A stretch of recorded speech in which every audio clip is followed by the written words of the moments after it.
안녕하세요. 저는 30살 된 9월에 결혼식 예정이었던 예비 신부였습니다. 정말 하루하루 꿈만 같았던 날들. 하지만 그런 모든 순간들이 순식간에 사라지고 말았습니다. 지금도 정신적으로 정말 많이 힘들지만 시간이 약이라고 이 또한 지나갈 거라 생각합니다. 32살인 예비 신랑은 저와 같은 동네를 살고 있습니다. 예전부터 한 동네에 살았기 때문에 얼굴도 어느 정도는 알고 있었습니다. 당연히 초등학교, 중학교, 고등학교를 같은 학교 나왔고 얼굴만 알 뿐이지 전혀 관심 없었던 이 남자가 어느 순간부터 제 눈에 들어오게 되는 계기가 있었습니다. 서로 대화 한번 해본 적 없었는데 어느 날 아침에 출근하려고 하는데 얼마 가지 못해 차가 한쪽으로 기울어 있는 것 같아 이상해서 내려보니 한쪽 바퀴에 펑크가 나 있었습니다. 출근이 늦어진 저는 안절부절 못하고 있었는데 그 모습을 지켜보고 있었던 건지 저에게 바로 달려와 급하게 자기가 고쳐주겠다며 자기 집에 들어가더니 여러 가지 공구를 가지고 왔고 바퀴에다 무언가를 껴놓고 바람을 넣으니 공기가 차올라 다시 원래대로 돌아왔습니다. 그렇게 저는 감사하다며 인사를 했고 무사히 출근을 할 수 있었습니다. 이 만남을 시작으로 저희는 몇 번 더 인사를 하면서 만나게 되었고 연인 사이가 되었습니다. 저에게 정말 잘해주고 오랫동안 저와 마주친 적이 있었던지라 어색함보다는 친근함이 많았습니다. 근처에 살아서 그런지 훨씬 더 자주 볼 수 있었고 한 동네에 살다 보니 양가 부모님 모두 마주친 적도 몇 번 있었습니다. 저희는 그냥 자연스럽게 공개적으로 연애하게 되었네요. 그러다 보니 자연스럽게 결혼하길 바라는 눈치였고 서로 좋은 감정 가지고 있었기 때문에 상견례 자리까지 마련되었습니다. 저와 민재씨가 만남을 가지면서 자연스럽게 아버님과 저희 아빠는 개인적으로 둘이서 몇 번 술도 마신 것 같았습니다. 이런 점들이 참 좋았습니다. 양가 부모님 잘 지내시면 나중에 결혼 생활에도 별 문제 없이 지낼 것 같아 그런 건 좋은 것 같았는데 생각보다 자주 마주치다 보니까 나중에는 약간 껄끄러운 상황에서도 보게 되는 경우도 생기게 되더라고요. 그런 거 있잖아요. 오늘만큼은 그냥 제 모습을 보여주기 싫다거나 나만의 시간 방해받고 싶지 않은데 하필 왜 그날따라 또 마주치는 날인지 일부러 피해도 만나게 되는 그런 날이 저에게는 조금 불편한 것도 있는 것 같았습니다. 여하튼 상견례를 하는데도 어색하거나 불편함 없이 그냥 양가 집안 같이 모여 밥 먹는 자리 같았습니다. 워낙 서로 잘 알아버려서 그런 건지 긴장 하나 없었습니다. 그렇게 결혼 이야기하면서 깔끔하게 식사를 마쳤고 9월에 결혼식을 잡게 되었습니다. 그렇게 인사하고 각자의 집으로 돌아간 후 저는 좀 쉬고 싶었는데 민지씨는 좀 더 데이트하길 원해서 집 앞에서 기다리고 있길래 편한 옷으로 갈아입고 나와서 근처 공원에서 걸으며 오늘 있었던 일에 대해서 이야기하고 있는데 무언가 살짝 이상한 느낌을 받게 되었습니다.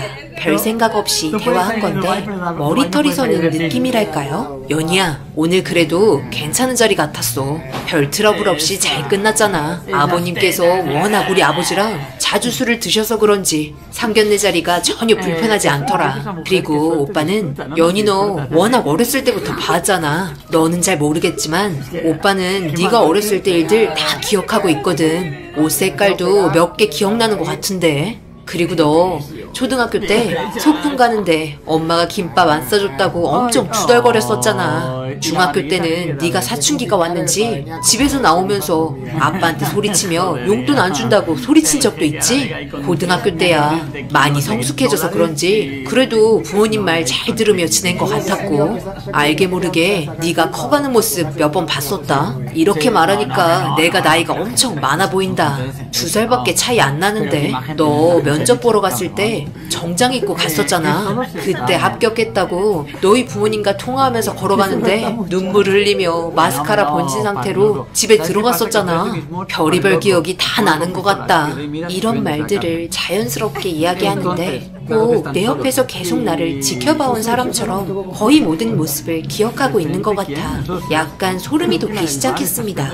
그래도 나에 대해 나쁜 인상보다 좋은 인상으로 간직하고 있고 한 동네에 살고 있으니 몇 번 마주친 모습을 이야기하는 거라고 생각하려 했지만 이상하게 생각하면 생각할수록 꼭 감시당한 것처럼 예비신랑의 말들 속에 그때의 상황이 너무 디테일해 무섭다고 생각도 들게 되었네요. 그래도 곧 결혼할 배우자라서 별 생각 없이 넘어가려 했습니다. 하지만 여자의 촉이라는 거 있잖아요. 느낌이 썩 좋지는 않았습니다. 그렇게 공원을 몇 바퀴 돌면서 이런저런 이야기를 한참 동안 하다가 다음날 저녁 예비 시부모님께서 저녁 함께 하자고 했다며 저녁 시간 자기 집에 바로 와달라고 하길래 알겠다고 하고 늦은 시간 저희는 각자의 집으로 돌아갔습니다. 침대에 누워 자려고 눈을 붙이려 했지만 저도 기억나지 않는 상황들을 예비신랑이 초등학교 때부터의 순간들을 모두 생생하게 기억하고 있는 게 상당히 마음이 불편했습니다. 저는 예비신랑에 대해서 기억나는 게 전혀 없는데 뭐 사람마다 틀릴 수 있기 때문에 머릿속이 복잡해 그냥 이불 덮고 눈을 붙였네요. 그렇게 다음날이 되었고 출근을 하려고 차에 타려고 하는데 운전석이 상당히 많이 찌그러져 있어 너무 놀라 자세히 보니까 누군가 제 차를 들이받고 그냥 도망친 것 같았습니다. 저는 바로 경찰서에 신고를 해서 현장에 있는 차량의 상태를 확인시켜 주었습니다. 경찰분께서는 주위에 있는 CCTV를 모두 확인하겠다고 말하곤 복귀하셨습니다. 저는 그날 택시를 타고 출근을 하게 되었고 하루 종일 기분이 안 좋은 상태로 일을 하다 보니 계속 몸이 축 처지게 되고 뽑은 지 얼마 안 된 차 때문에 정말 마음이 아파 점심시간에 민재 씨에게 전화해서 마음이나 좀 풀려고 했는데 경찰서에서 먼저 전화가 왔습니다. 사고낸 차량을 확인했다며 나중에 시간 될 때 경찰서에 잠시 들려달라는 말이었습니다. 저는 회사의 상황을 설명하고 조기 퇴근을 했고 그렇게 경찰서에서 CCTV를 확인하고 있는데 어떤 술 취한 남자가 제 차를 들이받고 도망치는 게 찍혀 있었습니다. 그런데 CCTV를 확인하는 도중 2층 베란다에 민재 씨 얼굴이 보였고 저는 순간 너무 놀라 그 모습을 자세히 보고 있었는데 자동차가 사고가 났는데도 그 모습을 보곤 아무런 반응도 하지 않은 채 커피만 마시고 있었습니다.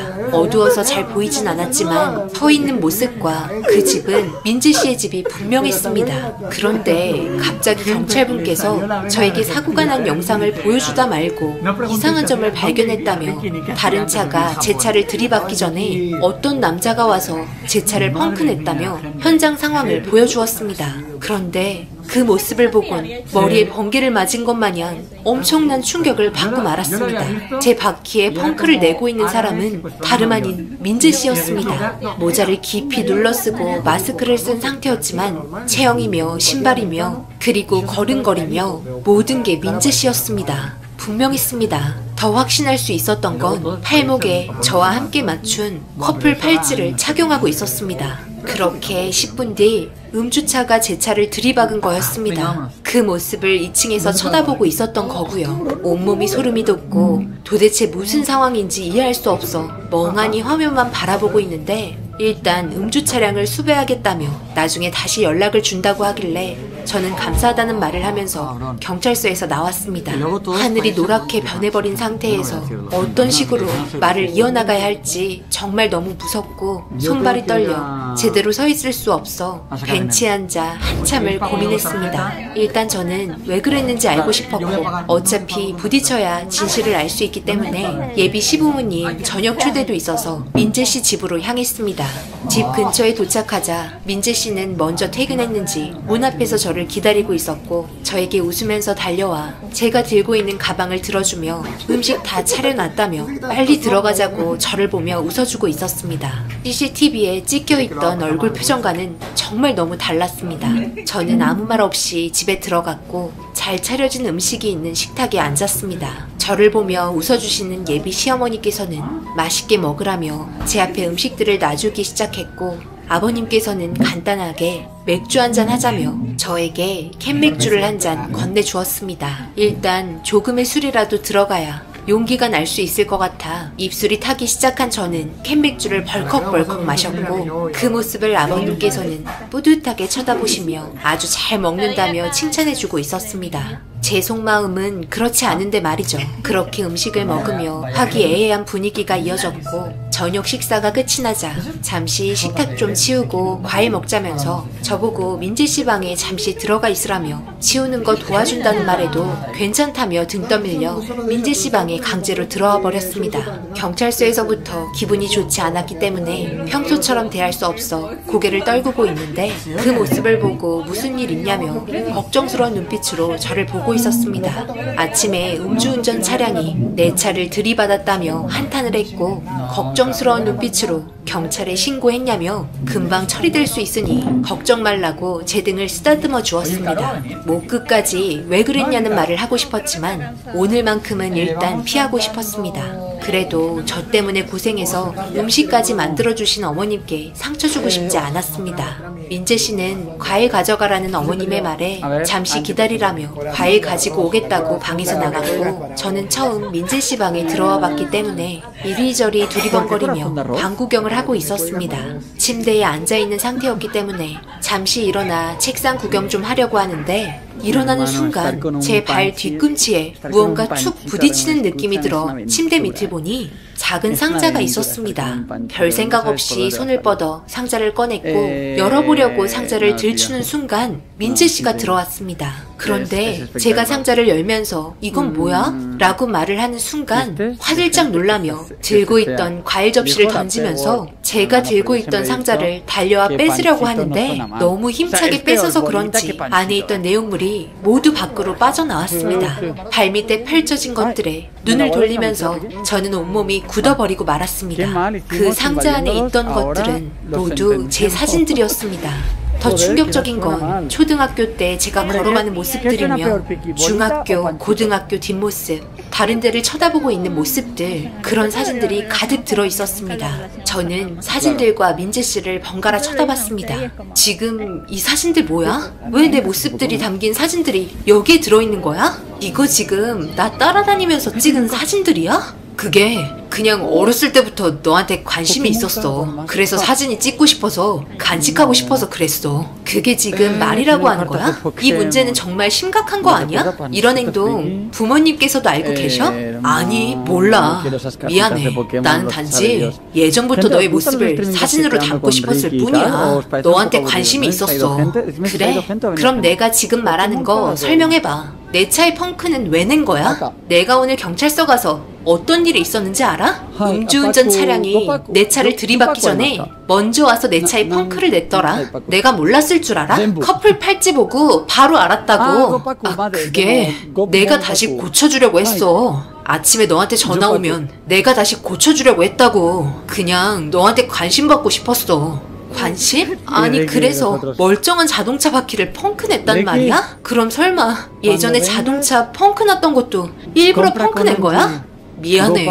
그때는 내가 너한테 다가갈 수 있는 이유를 만들어야 해서 어쩔 수 없이 그랬던 건데 이번에 그런 건 너한테 더 큰 관심을 받고 싶고 나한테 의지하고 싶게 만들고 싶어서 그런 거야. 나는 단지 너를 사랑해서 그런 거라고. 지금 이게 사랑이라고 생각하는 거야? 이거 정말 관종이잖아. 도대체 이해할 수가 없네. 이건 정상이라고 볼 수 없다고. 처음부터 지금까지 모든 게 다 나한테 계획적으로 접근했던 거네. 아, 그래서 네가 한 짓이 들춰질까봐 음주차가 내 차를 들이박았을 때도 보고만 있었던 거야? 정말 충격적이다. 내가 오늘 내 차에 펑크 낸 것도 말하고 싶은 거, 목 끝까지 차올랐던 거, 어머님이 하루 종일 힘들게 음식 차려주셔서 오늘만큼은 참고 지나가려 했는데 이건 정말 아닌 것 같다. 우리 이대로 결혼할 수 없을 것 같다. 그리고 지금 여기 있는 사진 모두 내가 가져갈게. 내 허락 없이 찍은 사진이잖아. 법적으로 고소하기 전에 지금 이것 말고 가지고 있는 거 있으면 다 내놔. 그렇게 큰 소리가 집안에 울려 퍼지기 시작하자 예비 시부모님께서 급하게 방으로 들어오셨고 바닥에 펼쳐져 있는 제 사진을 보고 놀라면서 저와 민재씨를 번갈아가며 쳐다보고 있었습니다. 저는 너무 충격을 받아 민재씨 침대 밑을 들쳤고 그 안에 들어있던 몇 개의 상자에서는 더 많은 사진들이 꽉 차 있었습니다. 모든 장면을 본 어머님과 아버님께서 이게 도대체 뭐냐며 털썩 주저앉았고 저는 전날 있었던 사건들까지 모두 이야기하고 말았습니다. 그렇게 제 모습이 담긴 사진들 모두 가지고 이 결혼 할 수 없을 것 같다며 집에서 빠져나왔습니다. 순간 정신적으로 너무 힘들어 가까운 집에 가는 동안 왜 이리 멀게 느껴지는지 걸어도 끝이 없길래 저는 주저앉고 눈물을 흘리고 말았네요. 사랑했던 사람이 저를 이런 방식으로 사랑하고 있었다는 거에 너무 큰 충격을 받고 말았습니다. 힘들게 집에 들어가 제가 들고 있던 상자들을 내려놓았고 눈물을 흘리며 주저앉은 모습에 부모님께서 저에게 달려와 왜 그러냐며 상자 안에 있던 물건들을 펼치는 순간 비명을 지르셨습니다. 도대체 이것들이 뭐냐며 소리치셨고 저는 모든 상황을 설명해드렸습니다. 듣다 못한 아빠는 바로 경찰에 신고를 했고 결국 이 문제로 인해 법적으로까지 가게 되었습니다. 차량이 펑크낸 건 재물 손괴죄를 물 수 있었지만 나머지 사진 관련해서는 이 사실을 전혀 알지 못했어도 서로 결혼을 약속했고 저에게 위협적인 행동을 하지 않았기 때문에 벌금으로밖에 처벌을 할 수 없었습니다. 제 입장에서는 너무나 큰 정신적인 피해를 입었기 때문에 부모님께서 변호사와 법적으로 해결할 수 있는 방법을 알아보고 있는 중입니다. 저희 가족은 한 동네에 있는 것조차 너무 힘들어 결국 이사를 하게 되었습니다. 생각지도 못한 행동들 때문에 이사 온 지역에서도 무서워서 밤에는 나가지 않습니다. 접근 금지는 해놨지만 언제 어디서 만나게 될지 너무 걱정되네요. 사람 일 정말 아무도 모르는 것 같습니다. 시간이 지나면 모든 게 다시 좋아질까요? 여러분들께서 저 같은 상황이시라면 어떻게 하셨을지 너무 궁금하네요. 제가 안전해질 수 있는 방법이 있다면 여러분들께서 의견 남겨주시면 정말 감사하겠습니다. 빨리 정신적으로 회복하고 예전처럼 아무 걱정 없이 밖에 돌아다녔으면 좋겠네요. 제 사연 읽어주신 분들 많은 도움 부탁드리겠습니다. 감사합니다.